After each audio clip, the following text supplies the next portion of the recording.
आणि येस. कधी कधी गमतीने पुढे पुढे त्या गोष्टी इतक्या वाढतात ना की लोकांना भूत दिसायला लागतं पायलटला उतरताना. असाही प्रकार कधी कधी होतात बोटीवर. बोटीवर कधी कोणी तो हा कुठला प्रयोग असतो ना त्या प्लॅन्ट ब्लँकेट. प्लॅन्ट हा. कधी कोणी करत नाही. सगळे इतकं लोक वापरतात की if you call someone and if you doesn't leave we are finish. हे एक पक्क सगळ्या सेलरच्या डोक्यात बसलेलं असतं.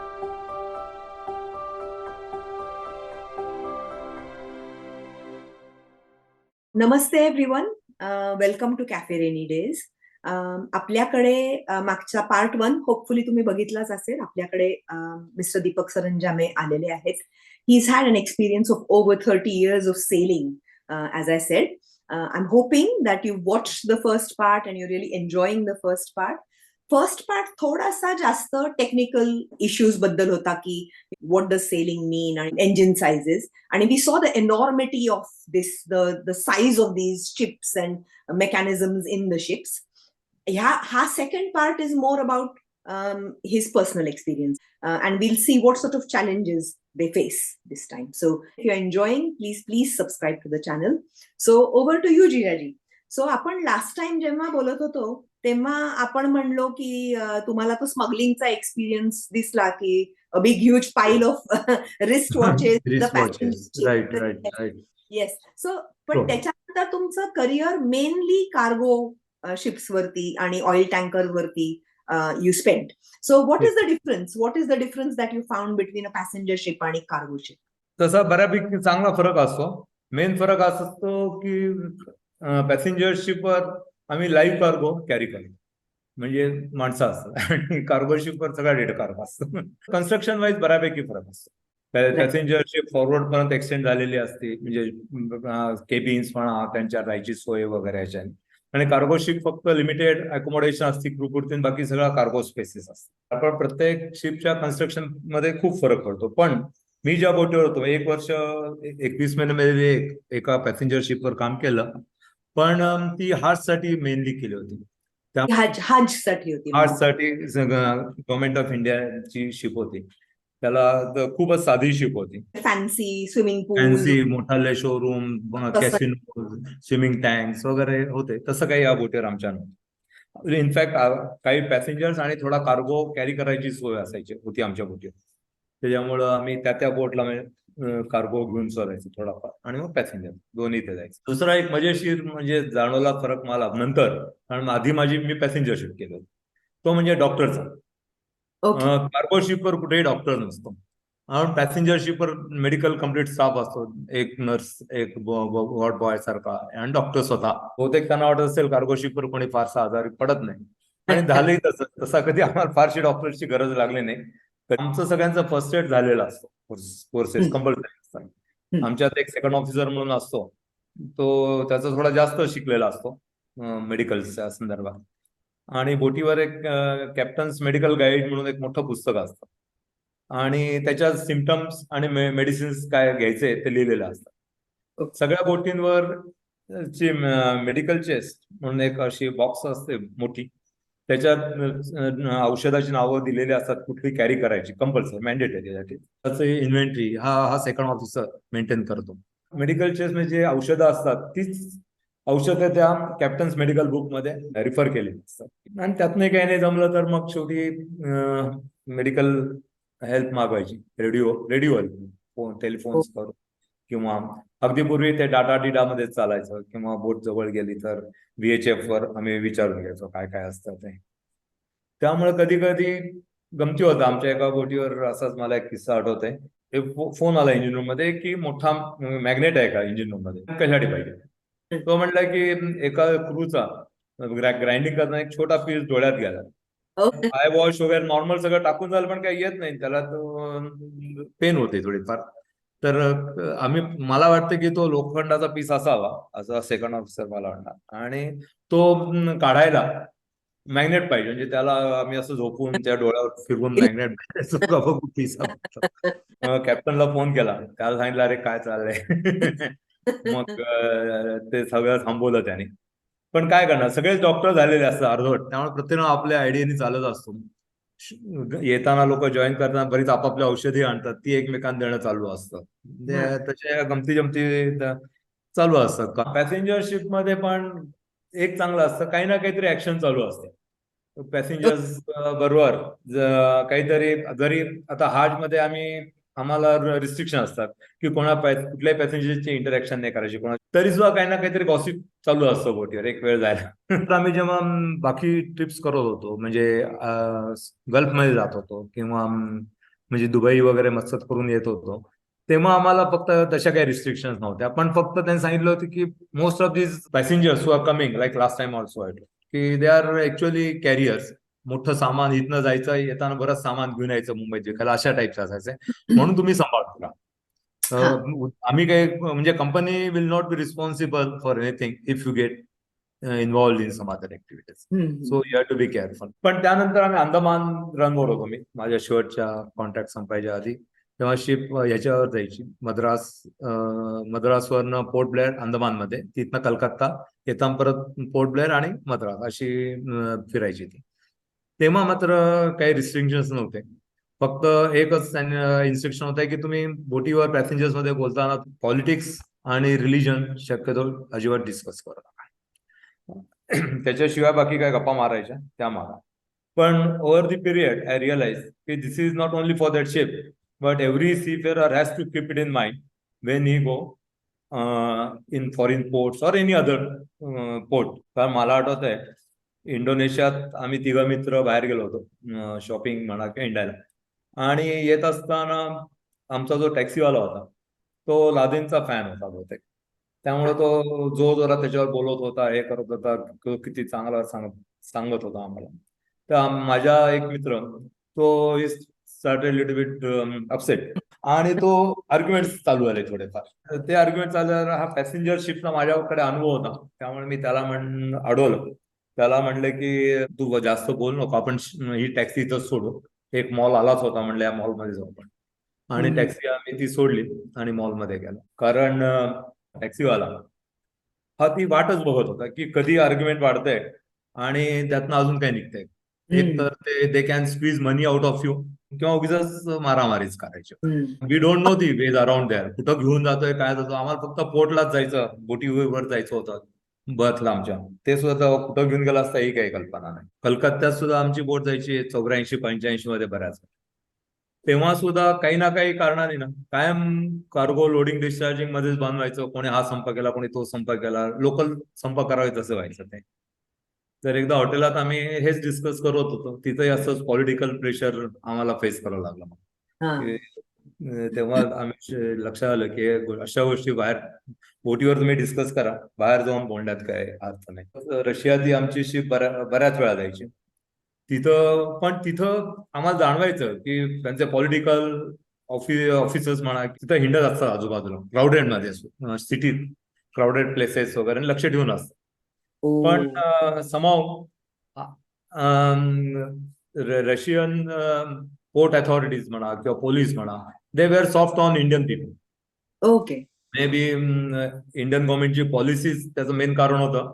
त्याचबरोबर अगदीच लाईटर साईड म्हणजे राज कपूरच्या सिनेमांचा इफेक्ट असेल तेव्हा त्यांच्यावर ते आवडायचं ना, सिनेमाच्या वगैरे गप्पा मारायच्या. रशियामध्ये सिमेन्स क्लब होते, आम्ही ओडिसाला बऱ्याच वेळा जायचो.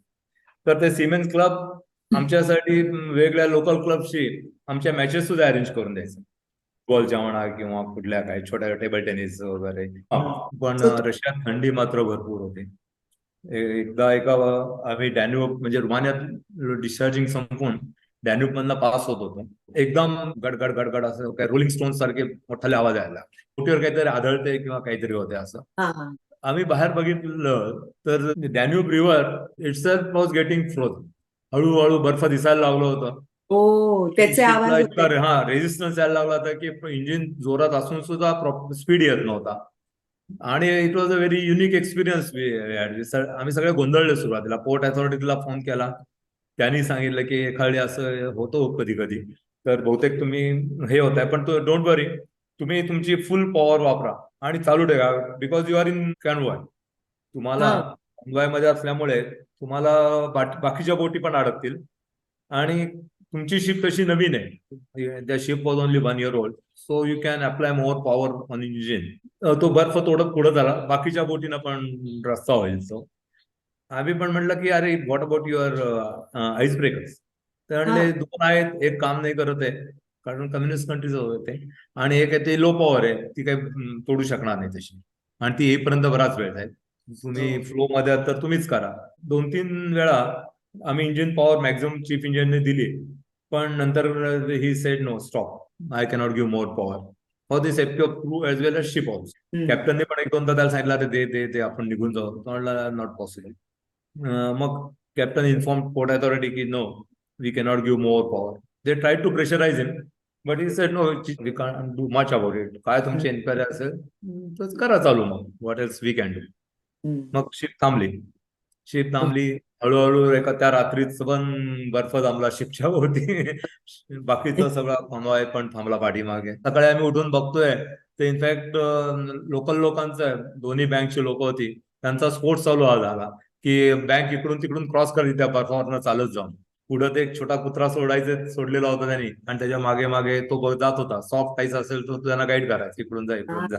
दिवसभर त्या बघण्यातच वेळ काढला मी. पण याच्यात मला एक लक्षात आलं की म्हणजे I appreciate chief engineer decision also, आणि I told him.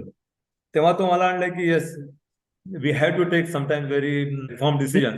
If the decision is concerned with the ship's crew, safety of the ship's crew, and the safety of the ship, you should not worry about it. No one will blame you for it. So be firm. We have to be firm. And that was the one experience I learned that time. You have to be firm, you have to have quick thinking, clear decisions. Clear vision तुम्हाला पाहिजे, का आपण हा decision घेते. Most probably this applicable to all managements rather. मी असं नाही म्हणत की फक्त शिपिंगलाच आहे. But of course, your situation is slightly unique because you are away on sea somewhere. And immediate is a danger for life. म्हणजे 22 लोकांचा क्रू असतो, every one life is this thing in danger. That is only little bit of difference. Quick thinking आणि quick actions are very important in shipping. That can save many disaster situations. एकदा ship sail करत होती, आणि एक fuel oil pipe, छोटा pipe होता, 10 millimetre, अर्धा inch डायमीटरचा होता, आणि that pipe leads to the pressure gauge where we can see the pressure of fuel oil, किती प्रेशरने फ्युएल ऑइल पंप होते वगैरे.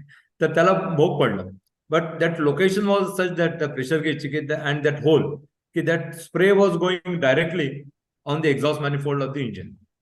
म्हणजे exhaust manifold is what our exhaust gases leave engine and go to the atmosphere. आणि त्या manifold म्हणजे त्या ट्रंकिंगचं, steel ट्रंकिंगचं temperature साधारणपणे 300-350 centigrade असतं, व्हेरी हॉट. आणि त्याच्यावर जर ऑइलचा स्प्रे केला विल कॅच फायर. येस.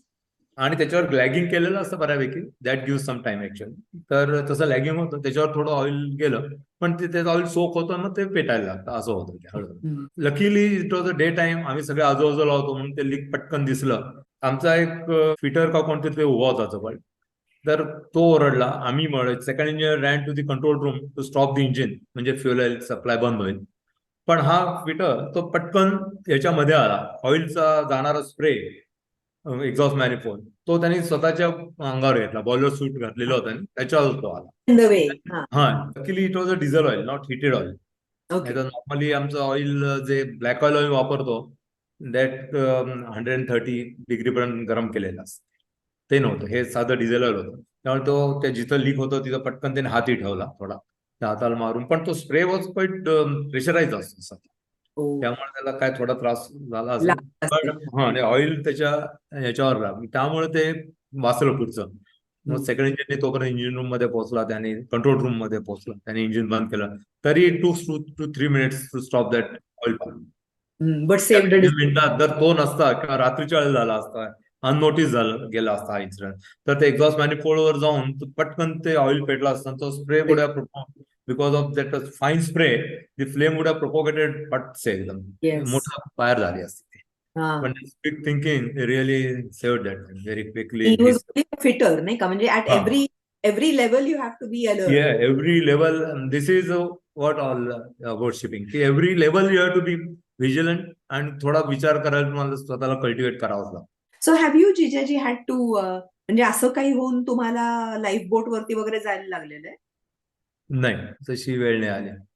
बरं. लाईफबोटवर आम्ही दोनदा दोनदा तीनदा गेलो, पण okay. they were like we are drifting off some port or somewhere, and the other ship was also there. So we went there to exchange video cassettes, and because general that time VCR was there used to be VCR only on ship to see the movies, and limited movies used to be there.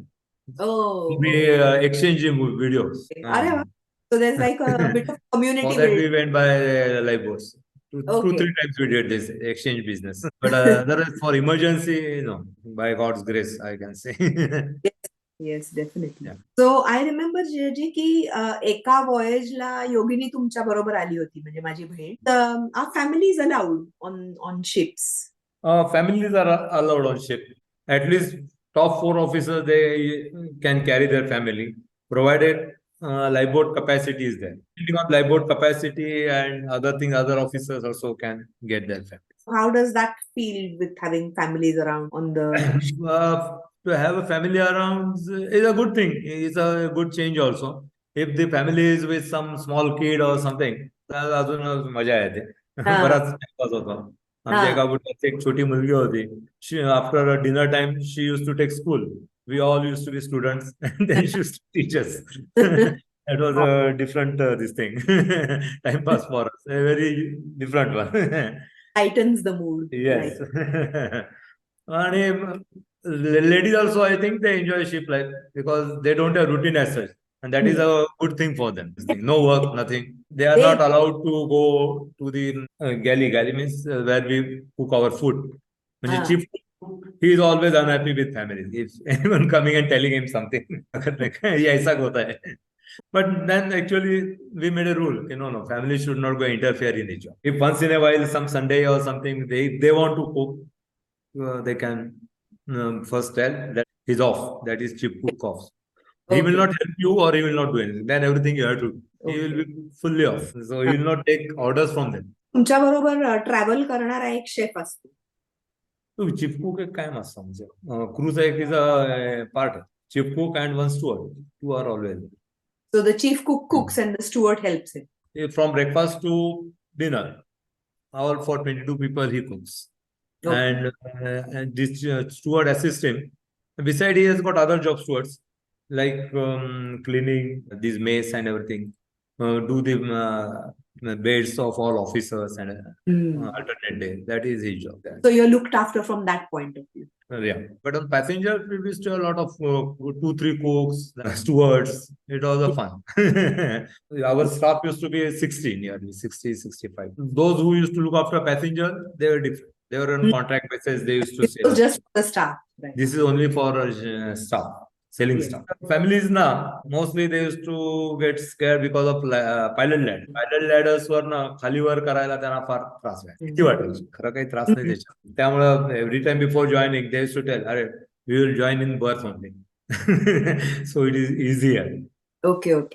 Join berth म्हणजे काय? Berth म्हणजे where ship is tied down to load discharge operation करण्यासाठी. That is a berth. When ship is at jetty or berth, that time one ladder gangway we say. Gangway is lowered. And so it's like a steps. And pilot ladder is something like that. I will share a clip. Pilot ladder असते when the ship is slightly further away from shore का? No. Pilot ladder असते जेव्हा launch alongside येते, ship is an anchorage. Launch alongside येते. तेव्हा एक दोरी आणि त्याला फळ्या असतात असे एक लॅडर लोअर केले असते त्याच्यावरनं चढून यावं लागतं. Something like this. This is a pilot ladder. This is a recent incident. This crew was joining the ship by this pilot ladder. I will just show how sometimes it really becomes difficult sometimes.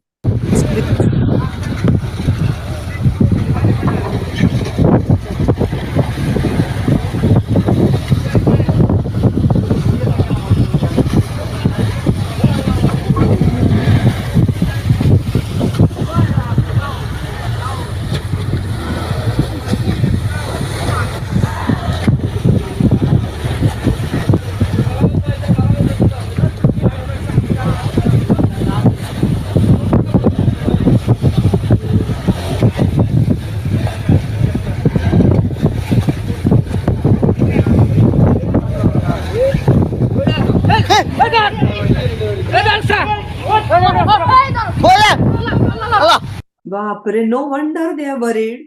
करणार माणूस पाण्यात पडला. पण other launch was there, so they picked him up. He was save. जेव्हा खालची launch बरीच हालत असते तेव्हा पटकन ती पायलट लॅडर पकडून वर जाणं हे खूप महत्वाचं असतं. त्याचप्रमाणे खाली उतरताना सुद्धा खालची लॉन्च जर हलत असेल तर कधी त्या बोटी उतरायचं हा सुद्धा एक क्रिटिकल डिसिजन असतो उतरणाऱ्याचा. Quite risky. इनफॅक्ट मी सुद्धा अशा ह्याच्यात एकदा पडलो होतो पायलट लॅडर वरनं उतरतानाच. लॉन्च मध्ये पडलो पण मी. आणि माझा गुडघ्याचं एक लिगामेंट तुटलं तेव्हा. लॉन्च खाली होत होती आणि लास्ट मोमेंटला विचार करतो आता उतरू मग उतरू, कारण most odd situation is like that की your one leg is down and one is get stuck on your pallet on the ladder. So I jump. But ते अंधार होता आणि आय कुड नॉट सी ते फुटबोर्ड. त्याचा footboard was quite small. त्यामुळे ते एक पाय बरोबर त्या फुटबोर्ड पडला, दुसरा एकदम खोल गेला बोटीतच त्या लॉन्च मध्ये. पण त्यावर लोड येऊन तो फिरला जेव्हा वेन इट लँडेड. तुटलं माझं. पण तिथनं मग पुढे 3 दिवस मी पनामात होतो. पनामामध्ये राहिलो. हॉस्पिटल म्हणजे एक्सरे काढणं हे काढणं केलं, काहीच नाही त्यांनी. एक थोडं काहीतरी हार्ड हे लावलं आणि म्हणलं जा इंडिया जाऊन. Sometimes it really get difficult. It is understandable why families find it tricky. Finding it difficult. कारण मुंबईला सुद्धा मान्सून मध्ये खूप सी रफ असतो, चॉपी असतो. आणि आमच्या एका बोटीवर एक चीफ ऑफिसर होता, त्याची बायको होती. तर त्यांना मुंबईत बाहेर जायचं होतं. अशीच लॉन्च आली, दे वर क्लाइम्बिंग डाऊन. तो चीफ ऑफिसर पहिला लाईफ बोट त्या लॉन्च मध्ये उतरला आणि नंतर बायको उतरली. ती थोडी अर्धी खाली गेली आणि देन शी सॉ चॉपी सी, हलणारी लॉन्च. खाली वॉज सो स्कॅर्ड आणि शी वेंट इन शॉक. लाईक ती खाली पण जाईना, वर पण येईना, काही बोलेना, काहीच नाही. नुसती अशी अशी धरून उभी राहिली, काहीच करायला बघा, ऐकतच नव्हते. Nothing was going in. तिला खाल्लं, ढकललं जरा जोरात पायाला, ह्याच्यात आणलं, माणसात आणलं. आणि मग म्हटलं की ओके तू परत वर चढ. म्हणला आय विल फॉलो यू. तू जर चुकून पडलीस तर I will hold you, catch you. मग ते परत वर चढले हळूहळू. आणि ज्यानंतर ती या बाईने पुढचे 4-5 महिने ती काहीतरी बोटीवर होती. परत उतरली नाही बोटीवर ना, घरी गेली तेव्हा फक्त ती होती. दुसरा असा अनुभव आला की एका अशी अँकरेज मध्ये आम्ही होतो. क्रू बाहेर जाऊन आला, मजा करून आला थोडा. एकाने जास्तच मजा केली. सो त्यांनी तो सगळ्या शिफ्टी लॉन्च वरनं पायलट सोडून वर यायला. आम्ही सगळे वरनं बघत होतो काय करतोय हा, कसा येतोय. आम्हालाही जरा काळजीच होती. पण वरपर्यंत चढला. अगदी टॉपला आल्यावर लोकांना टाळ्या होत्या, अरे वा म्हणजे हा चढला म्हणून. आणि टू अप्रिशिएट दॅट याने दोन्ही हातच सोडून दिले. त्यांनी टाळ्या वाजवायला. ती दुसरी लॉन्च लांब होती त्यामुळे तो लॉन्च वर पडला नाही. त्या नाहीतर मग चांगलंच लागलं असतं. पाण्यात पडला. हा, बाहेर पाण्यात पडला. पण त्याला पिकअप केला. दारू पण उतरली, सगळंच उतरलं. आणि कधी कधी गमतीने पुढे पुढे त्या गोष्टी इतक्या वाढतात ना की लोकांना भूत दिसायला लागतं पायलट लॅडर उतरताना. असे प्रकार कधी कधी होतात बोटीवर. बोटीवर कधी कोणी तो हा कुठला प्रयोग असतो ना प्लॅनचेट. हा, कधी कोणी करत नाही. सगळे इतकं लोक वापरतात की if you call someone and if you doesn't leave we are finish. हे पक्क सगळ्या सेलरच्या डोक्यात बसलेलं असतं. Since we are on the family topic, audience, this is my sister Yogini Saranjame, Mr. Deepak Saranjame baiko. So just a few questions, Yogini. So how did you find this experience of sailing? Well, on the ship, it's very, very good, but only for a few days. That's what I feel.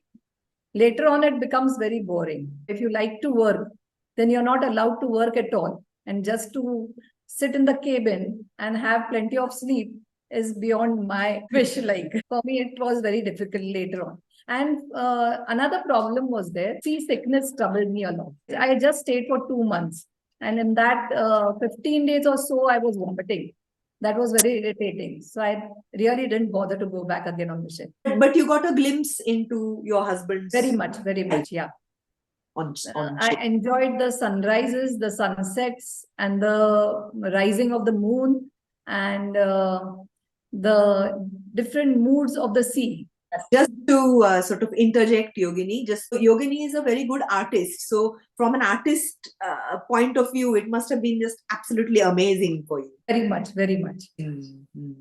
And even the landscape, whenever it was possible for us to view a landscape, when the ship went nearby the land, that time, even that was very good. It was a different experience, totally. It's to paint while being on the ship in the sea, and when the land is in front of you, it's a different view. So on the flip side, though, Yogini, like we were talking about the challenges that Jijaji faced as a engineer on the ship, sailing for a long time, away from family. How was it for you? You were looking after the family ship. Were you aware this is what your life is going to be when you got married to him? Not at all. I hadn't thought it would be so very rough. But we really missed him, especially when my kids fell ill and all that. Even any family member in the house, when they were ill, then it was a big challenge for me. Otherwise, taking decisions was a different case. But I always took it in a positive sense. Why not? Some of my strength also was shown. If you take it in a good way, it's fine. And I believe that in life, every person has to face some challenge. Why not a challenge that is known than a challenge that is not known? So, do you have any advice for partners who are going into this sort of a union of marriage where one of the partners is at sea? Or I would really say that one can get married to a shippy only if one likes to work on land, if he wants to make some sort of a career. Another thing was there, I was in a joint family and I got full support from my family. Even that is very much needed. Otherwise, nowadays, when they are partners, when they are together, and if they have got a kid, then each one shoulders his own problem. So even that is required, the support from the family. Yes, thank you for showing us a glimpse into your side of things. मला एक सांगायला आवडेल की पहिल्यांदा जेव्हा Deepak was out at ship for a long time, and when he came from the ship for his holidays, Achila must have recognized him, but she was afraid to go near him. Achila is my elder daughter. She just kept looking at him. She didn't go near him. And she took her own time to reach out to her father. So even he must have missed getting near the daughter, but he refrained from that. And so psychology also plays a different role in such sorts of jobs. And nowadays, because of internet and all that, you can keep chatting through your mobiles. In those times, it was not there. Internet was not there. That communication was quite a big challenge because you and Jijaji would organize a time and then there used to be satellite communication, satellite calls. Which was very expensive as well. This was only in case of emergencies, and only if it was required, then we would go for satcoms. One call used to pass through and a message was left that I would ring back after 10 minutes or so. Our regular communication was through letters, which would reach 1 month or so late. So it was not much fun, and most of the letters which he wrote reached us, but they were always late. And so what would happen to the letters that you wrote back? How did they reach him? They were used to travel from one port to another and then reach him. Oh, okay. Because whenever the whole bundle used to go to one port, they must have left the port, then it used to go to another port. Next. So they would be tracing and they would switch their ports at times. Now it's very easy. Now, like whenever they are on the ship, due to this internet and WhatsApp. And you can stay in touch with the extended family, not just with your near family now. Yeah, sure. Thank you very much, Yogini, to give us a perspective of the person who is looking after the home ship, like you said, and how to sail through the choppy waters on land. Even I am very thankful to be on your Cafe Rainy Day. Okay, thank you. So this was a fascinating glimpse of how not just when family is on board, but how family deals with the separation when one of the partners is sailing. How was it for you? Because your children were growing up and they were little, and you must have missed those important years. Yes, I miss everything, to be frankly. They're growing up, children growing up particularly. Now I'm compensating it with my grandson and granddaughter, watching them and imagine. And I know what I missed. On to another question that I wanted to ask you, Jijaji, is की तुमचं daily routine कसं असतं? Daily routine आमचं तसं busy असतं बऱ्यापैकी. प्रत्येकाच्या duties असतात. नॉर्मली आमच्या ह्याच्यात म्हणजे आता ऑटोमेशन वाढलं, त्याच्या आधी आमच्या ड्युटीज 4 ऑन 8 ऑफ असा असायच्या. म्हणजे 4 आवर्स ड्युटी 8 आवर्स ऑफ असे 3 इंजिनियर्स राऊंड द क्लॉक वॉचकीपिंग करायचे. तसेच नेव्हिगेटर्स 3 नेव्हिगेटर्स ब्रिजवर वॉचकीपिंग करतात. ते अजूनही करतात, कारण किती ऑटोमेशन वाढलं तरी no one allows to go unman, particularly on top. बाकीचे लोक डे वर्क मध्ये असतात. Chief engineer, captain, they are not on watch keeping.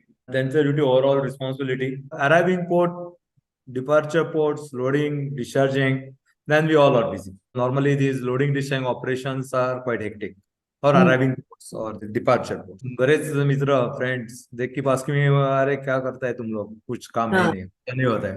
You are always busy. मला सुद्धा असं वाटायचं की your busy when your sailing, पण तुम्ही म्हणलात की ऍक्च्युली तुम्ही जास्त बिझी असता when your loading offloading at the shore. Once ship sails out, we are more at ease. The normal routines then we follow. Maintenance. Shipping company, they're following plan maintenance. Everything is computerized. So everything, every day we have to take a list what job we have to carry. So, and then again night we have to feed it back all what else, what jobs you have completed. Even Saturday we work. Sunday only we take half day. On top arrival ports or loading discharging operation, that is extra time. So when you're sailing, I mean, Monday, आज Monday का Tuesday की काय ते काही कळतच नसेल ना तुम्हाला. Every day is like. नाही, तसं काही फरक पडत नाही, पण आम्हाला कॉम्प्युटर सांगत असतो आज मंडेला ही कामं करायची, उद्या ट्यूजडेला.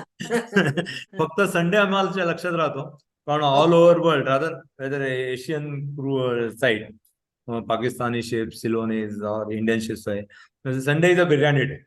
Biryani. Okay. So Sunday afternoon, you have stop the work, have beer, and go for biryani. That everyone there is looking up for that. If anyone is signing off means he is coming closer to go on leave. So he starts counting Sundays. Two biryanis bachi hai, तीन biryani hai. Now I have to have 2 more biryanis. Then I'm going. For chief engineer, captain, we are not on watch keeping. So आम्हाला एक office दिलेलं असतं. For day work. ते इथं बसून सगळं आणि येणार रिपोर्ट पाठवायचे, न्यायचे, हे पेपर वर्क बरंच असतं. त्याचबरोबर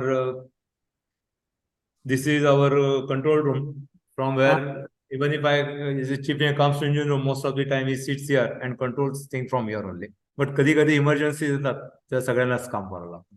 जसं आपण म्हणजे असे फिल्म्स मध्ये वगैरे दाखवतात ना की इमर्जन्सी आली मग सगळं भॉ भॉ वाजायला लागलं, तसं खरंच वाजतं? हो वाजतात ना. बेल, इमर्जन्सी बेल सगळ्या वाजतात, म्हणजे पर्टिक्युलर फायर अलार्म सगळीकडे. 1:30-2 वाजता कधी वाजू शकतो. आणि बेड बंद म्हणजे इतका जोरात वाजतो की बेड बंद ते फाटकन उठतात, म्हणजे उडीच मारतात. अच्छा. दचकून अशी. दिस इज माय कंट्रोल रूम. माझे 4 engineers. we run the show complete day, like last time we said it's a small city which we are managing, running of that city. Yes, this is my engines, main engine, propulsion engine. आणि बाकी सगळे आमची गँग तशीच. Crew members, एक fitter आहे आणि 2 बाकी मोटरमॅन असतात. हे पाठीमागं दिसतंय ते वर्कशॉप आमचं.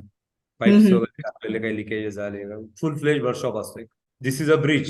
This was captain that time. From here, navigating officers control the ship. Navigation, they do it. Yes. And this is all of you are in uniform. I think this was when we celebrated 15th August on ship. Okay. That's why all were in uniform. Now sometimes we celebrate festivals also. That time we celebrated Ganpati also. This is मिरवणूक काढली गणपती विसर्जनाची.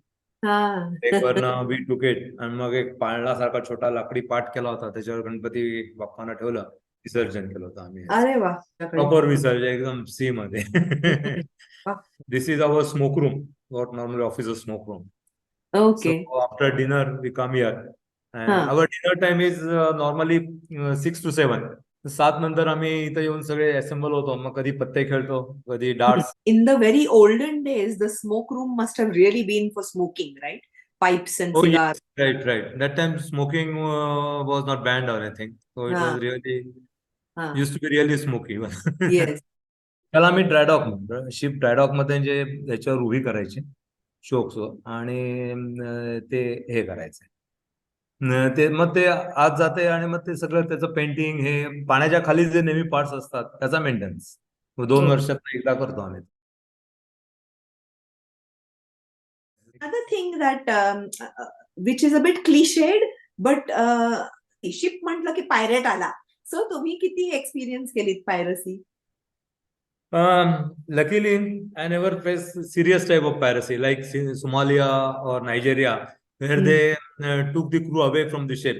Oh. And incidents has happened that 6, 7, 8, 9 months also they could not come back. And some are still missing in 1 or 2 cases. So that type of piracy I never faced. We went to Nigeria twice in 2020 for loading. But we took preventive actions. I will just share with you. External staircases going to each deck, and from here you can see you can open door and go to the inside deck, accommodation decks. So what we did, we put all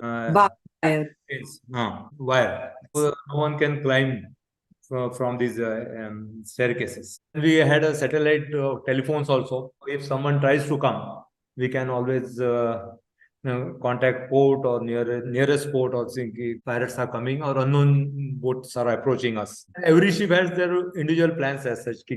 What to do if something like that, if the launch comes, something close to your ship and people try to come on board. We had formed one citadel type of thing, one room where everyone will assemble after once captain declare unknown people on board.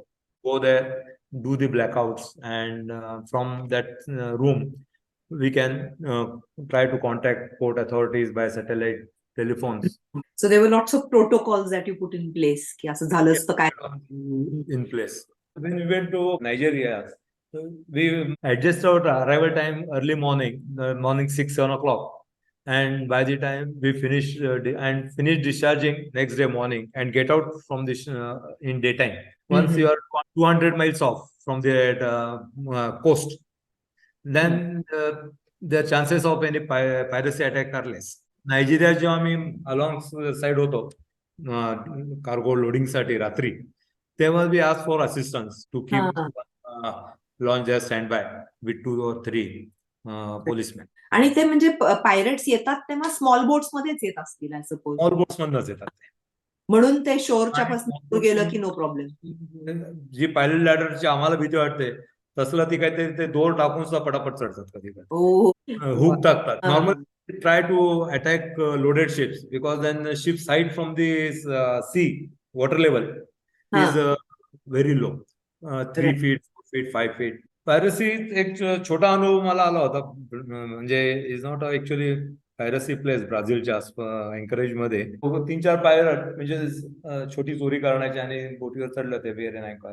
त्यांना आमचा एक junior इंजिनियरच भेटला बाहेर आणि त्याला वाटलं हे visitors आहेत कोणतरी म्हणून त्यांनी आता सगळी माहिती दिली, कोण कुठं जायचं, कोण कुठं आहे, काय. Oh no. मग आणि ते डायरेक्ट त्यामुळे ते ब्रिज नेव्हिगेशन डेक म्हणजे ब्रिजला पोहोचले, नेव्हिगेशन जिथनं जातं इथं, आणि कॅप्टनच्या रूम मध्ये पोहोचले वर डेकला.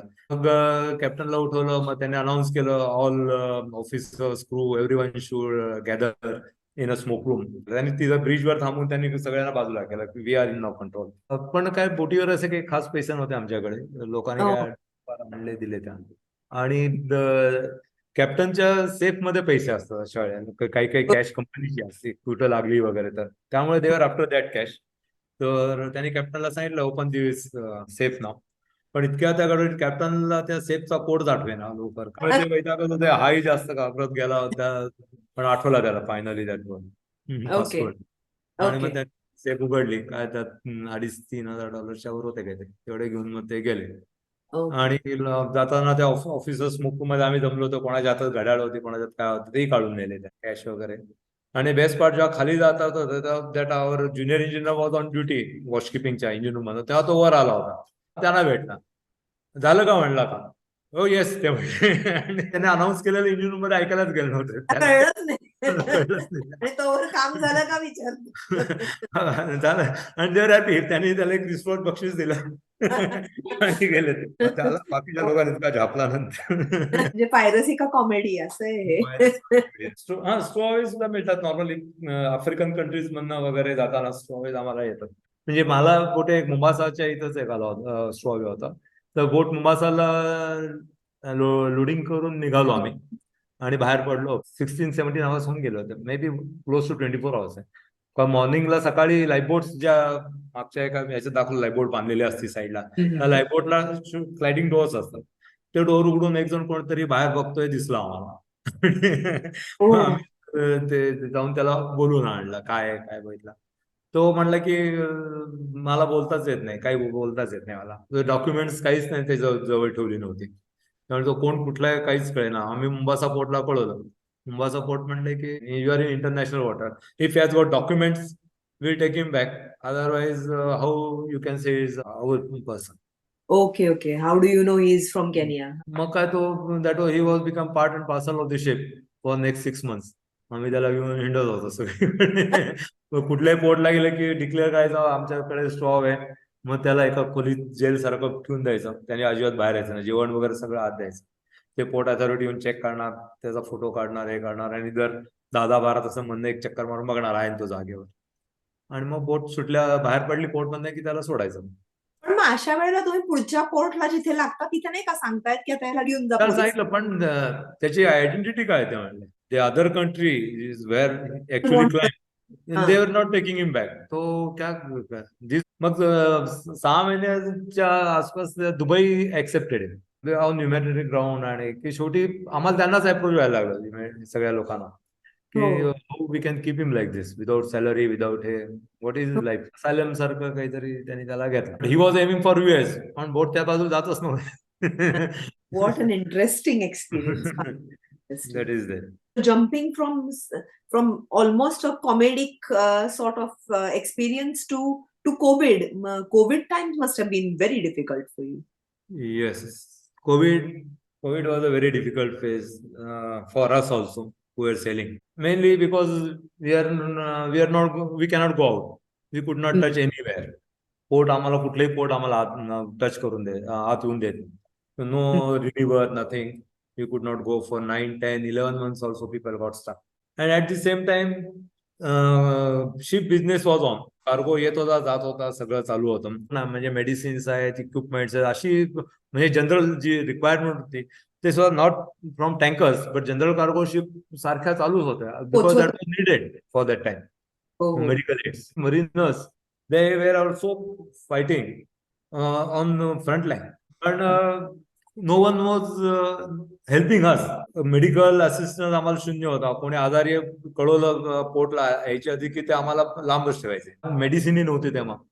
म्हणजे sometimes we had to bribe agent की बाबा मेडिसिन मिळवून द्या आम्हाला. हे we are use to contact not local doctors ashore but telephone or something. They used to prescribe some medicines which we are never used to have. एवढंच नव्हतं आमच्याकडे जो सामान होतं काय काय की टेस्टिंग ते सुद्धा एकच असायचं.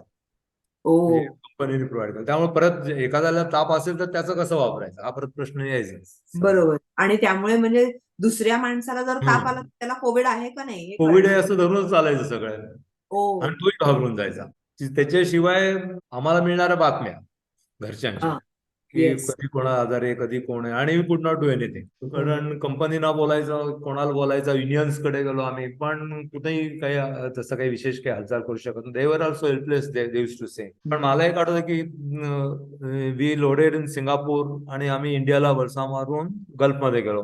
So we did most of the Indian port that time. Cochin केलं विशाखापट्टणम केलं मुंबई केलं आणि मग पुढे गेलो. पण company never bother to relieve us that time. कारण इंडियन क्रू तर येऊ शकला असता. म्हणजे सेंट्रल गव्हर्नमेंटकडनं तेव्हा हे निघालं होतं की people can be relieved of Indian nationality. Different nationality असेल तर ते काही करत नव्हते. पण कंपनीनं नेव्हर म्हणजे नेव्हर टू इंटरेस्ट. कारण it was very very costly म्हणजे सगळ्याच तुम्हाला ते 15 days you have to be quarantine. Those are leaving us they have to be quarantine. Hotel charges in more. agents used to charge more. And suppose someone gets sick, that charges are different. Finally, I got down in Japan.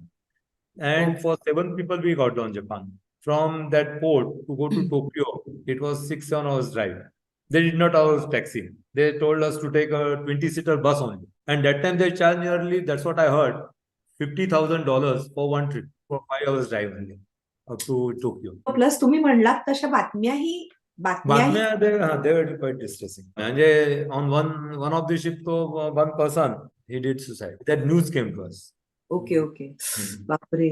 म्हणजे तो म्हणजे हा एक psychologically aspect खूप जास्त Psychological. people One of the captain, the ship was coming from down Africa and going to Singapore, and she went via from bottom of our Cochin and this thing. So he diverted the ship completely, and he came to Cochin and anchored outside. He said, "I am not taking ship. Relieve us. Otherwise, I am going to stay here." Later, a lot of inquiry, because once captain is doing, he is like a representative of owners. But he was so desperate, he changed the course. He came to Cochin and stopped. Because he was knowing, I am Indian, I can stop here.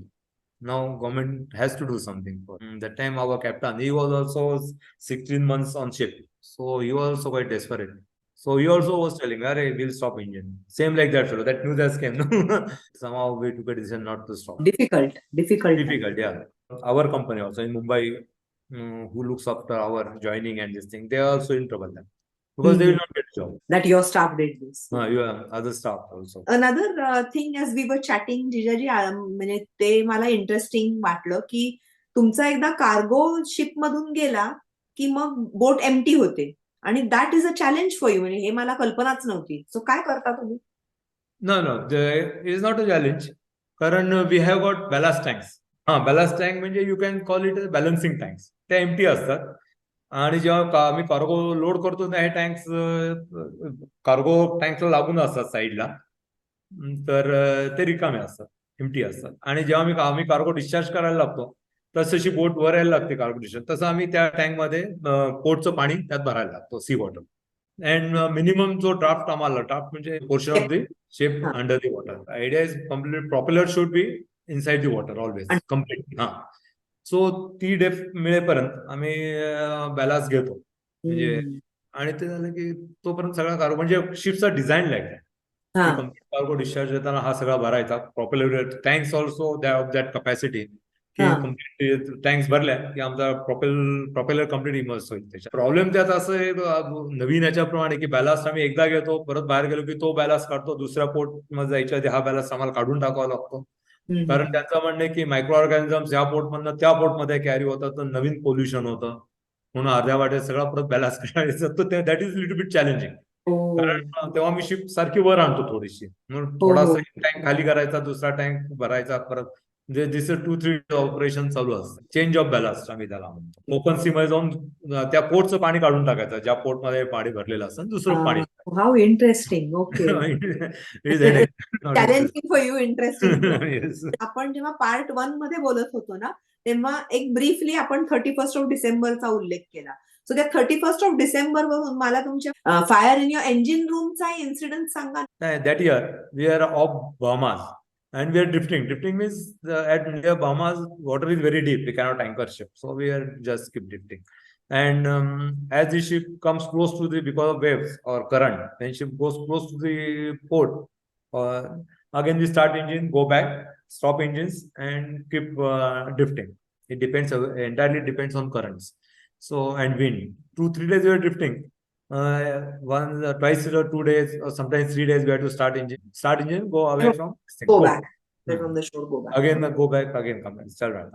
On 25th December only evening, we are planning this thing, party and everything. That time we are approaching the port limits. Captain said we'll start engine. This time we will go a little bit more away from the coast, and then we can have party and everything. We started engine.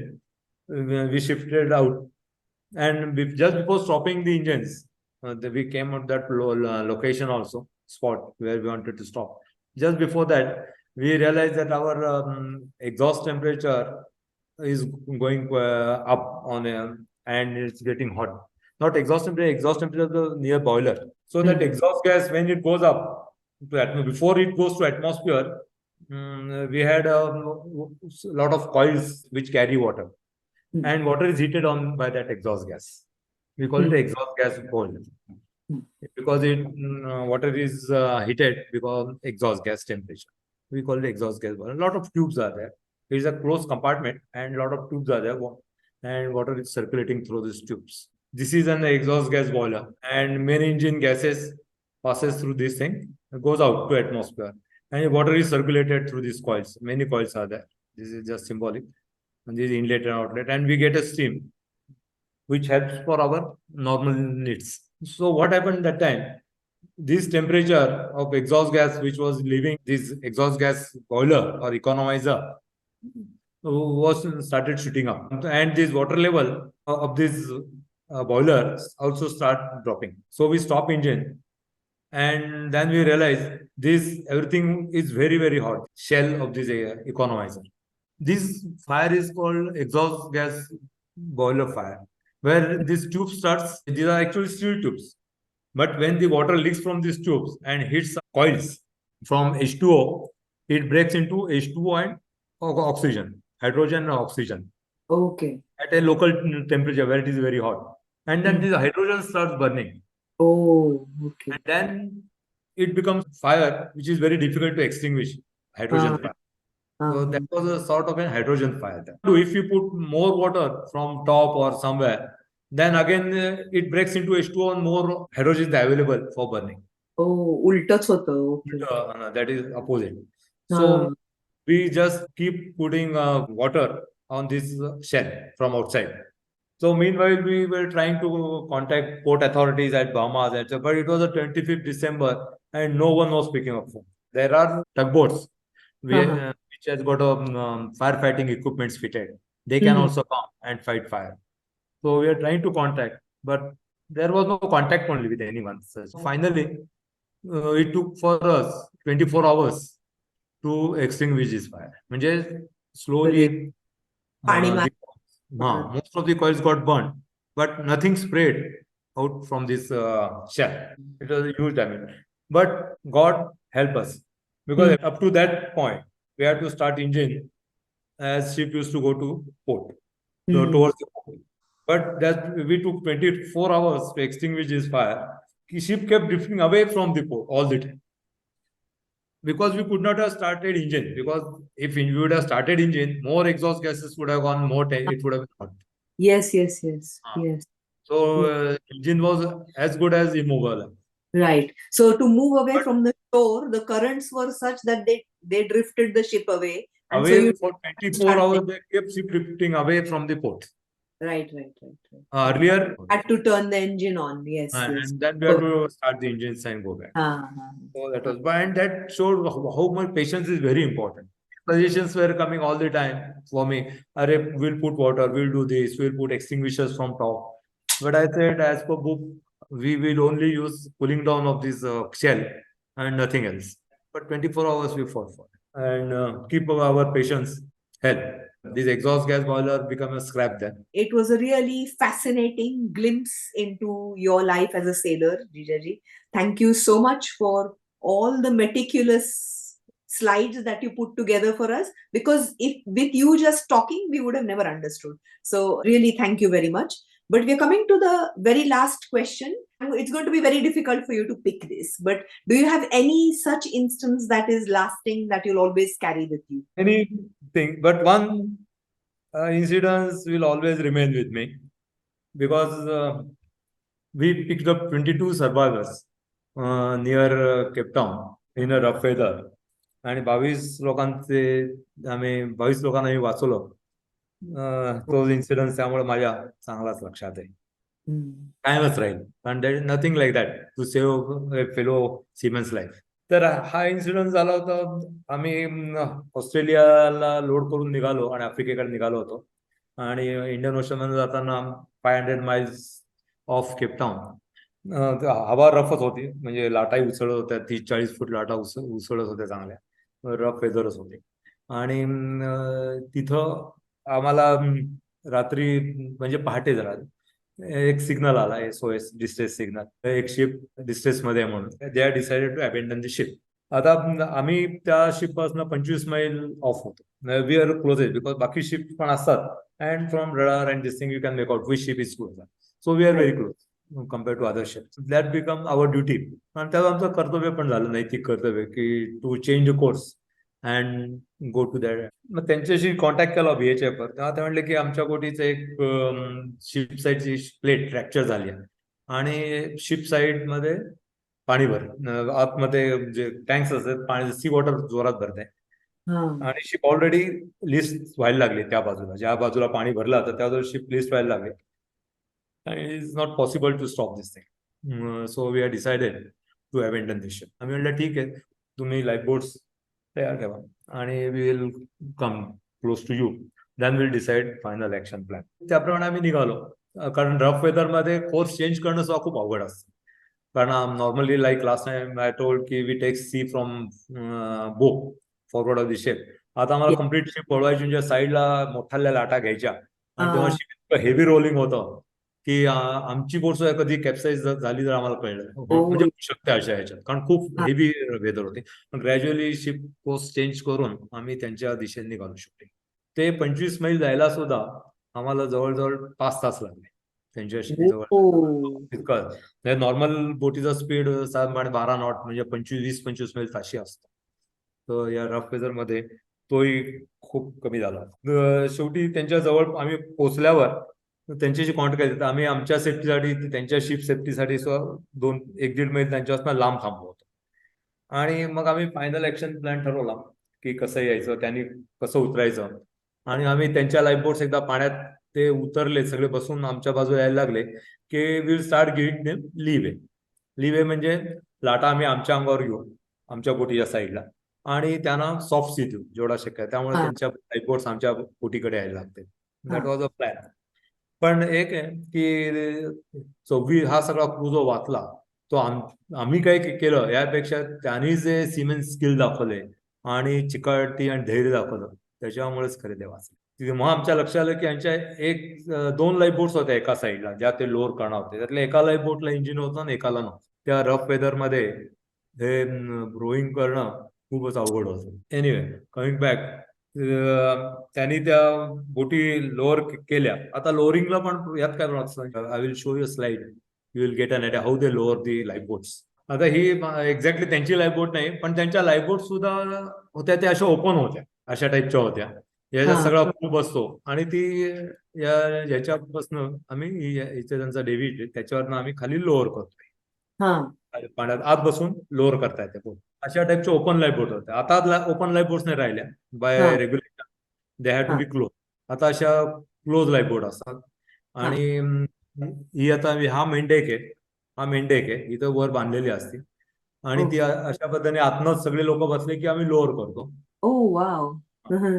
अशी मेंढेकच्या इथं थांबते, सगळा passengers आत बसा आणि मग ही पुढं खाली सोडतो. अच्छा, पण ही तशी नव्हती. ही तशी नव्हती. बाकी तसं पण ओपन होते. आणि एकदा समोर लँड झाली पाण्यावर की दोन्ही हुक हे त्याचे एकदम सायमल्टेनियसली रिलीज व्हायला लागतात. अच्छा, वॉटर बॉर्न झाली एकदा बोट आणि मग ती आपल्या इंजिननी पुढे जाते आणि पेरेंट शिप पासून बाजूला जाते, तर पेरेंट शिप पासून लांब जाते. आता याच्यात जेव्हा सी इतका रफ असतो तेव्हा ती समुद्राला टेकल्यावर दोन्ही हुक रिलीज करणं हे खूप अवघड आहे. कधी कधी एखादाच हुक रिलीज होतो आणि दुसरा होत नाही. अशा वेळेला तेवढ्यात दुसरी लाट आली तर ती लाईफ बोट जोरात शिप साईडला मारली जाते, म्हणजे खाली झालेली आहे. आणि त्याच्यातच बराच क्रूला धोका आहे, जे आपटले, मोठं रिस्क होतं. मग ह्या लोकांनी काय केलं, जशी शिप लाईफबोट खाली आली 1-2-3 फूट वर असतानाच त्यांनी हवेतच दोन्ही हुक सोडले, म्हणजे पटकन हॅमरिंग काय केलं आणि पटकन त्यांनी तेव्हा ते खाली सोडले.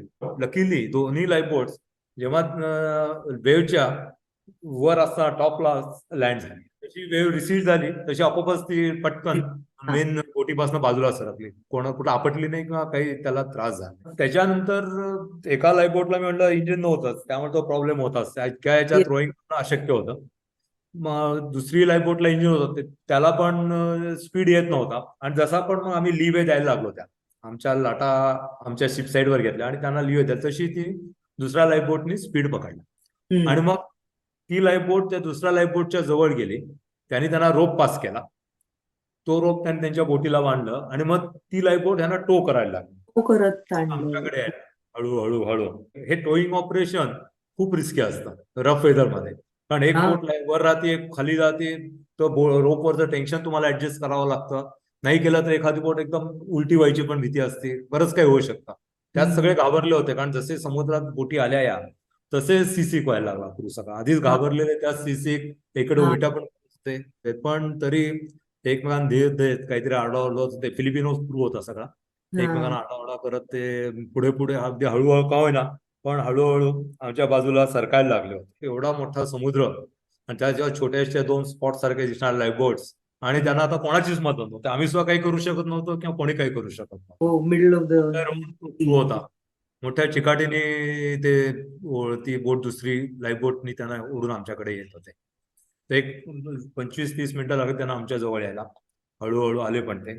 मग जसं त्या आमच्या बोटीला लागले तसं आम्ही पायलट लॅडर्स आणि इतर नेट टाकले. त्याच्यावर चढून भराभरा सगळा क्रू आम्ही वर घेतला. आम्ही शिपचे हॉर्न वाजवले, जोरात आरडाओरडा केला सगळ्यांना.